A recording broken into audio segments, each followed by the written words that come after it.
हरियाणा विधानसभा चुनाव इस बार बेहद दिलचस्प मोड़ पर पहुंच गया है। आगामी 5 अक्टूबर को होने वाले चुनाव में प्रदेश की 90 सीटों पर मतदान होगा, लेकिन सबसे बड़ा झटका भाजपा और कांग्रेस को उनके बागी नेताओं से मिल रही है। इन दोनों प्रमुख दलों से बगावत कर करीब दर्जनों नेता मैदान में उतर गए हैं, जिससे चुनावी समीकरण गड़बड़ा गए हैं। भाजपा और कांग्रेस दोनों ही दलों के शीर्ष नेतृत्व ने बागी नेताओं को मनाने की भरपूर कोशिश की। हाईकमान ने व्यक्तिगत स्तर पर बातचीत से लेकर राजनीतिक दबाव सब कुछ आजमाया, लेकिन इन प्रयासों के बावजूद बागी नेताओं ने अपना नाम वापस नहीं लिया। ये नेता अपनी ही पार्टी के अधिकृत उम्मीदवारों के खिलाफ चुनाव लड़ रही हैं, जिससे पार्टी के आधिकारिक प्रत्याशी की जीत की राह मुश्किल हो गई है। अंबाला कैंट से कांग्रेस का टिकट न मिलने पर चित्रा सरवारा निर्दलीय चुनाव लड़ रही हैं, जिससे कांग्रेस को नुकसान हो रहा है।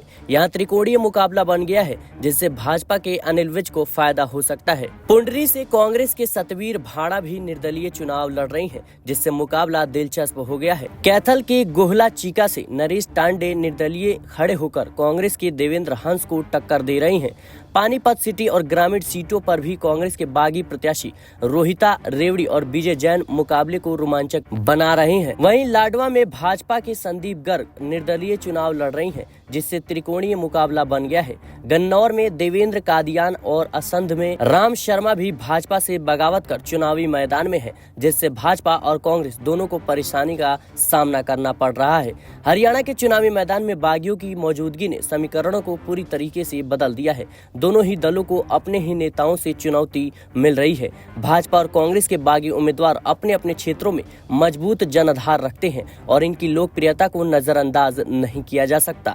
ऐसे में यह देखना दिलचस्प होगा कि ये बागी नेता किस तरह से चुनाव परिणामों को प्रभावित करते हैं। बागियों के चुनावी मैदान में मौजूदगी से वोटों का बंटवारा होने की प्रबल संभावना है। इससे फायदा क्षेत्रीय दलों और निर्दलीय उम्मीदवारों को हो सकता है, जो इस विभाजन का लाभ उठाकर अपनी स्थिति मजबूत कर सकते हैं। यही वो वजह है कि इन बागियों की वजह से भाजपा और कांग्रेस दोनों ही पार्टियों के उम्मीदवारों को मुश्किलों का सामना करना पड़ रहा है। हरियाणा चुनाव में इस बार बागियों की भूमिका निर्णायक साबित हो सकती है। वोटों के बंटवारे और मतदाताओं की नाराजगी का फायदा उठाकर ये बागी नेता कई सीटों पर परिणाम पलट सकते हैं। ऐसे में यह देखना दिलचस्प होगा कि 5 अक्टूबर को मतदान के बाद 90 सीटों में से कितनी सीटें बागियों के प्रभाव में आती है और इससे भाजपा और कांग्रेस को कितना नुकसान होता है। फिलहाल के लिए इस रिपोर्ट में इतना ही। देश और दुनिया की तमाम खबरों के लिए बने रहें नेक्स्ट 9 पॉलिटिकल बाइट के साथ।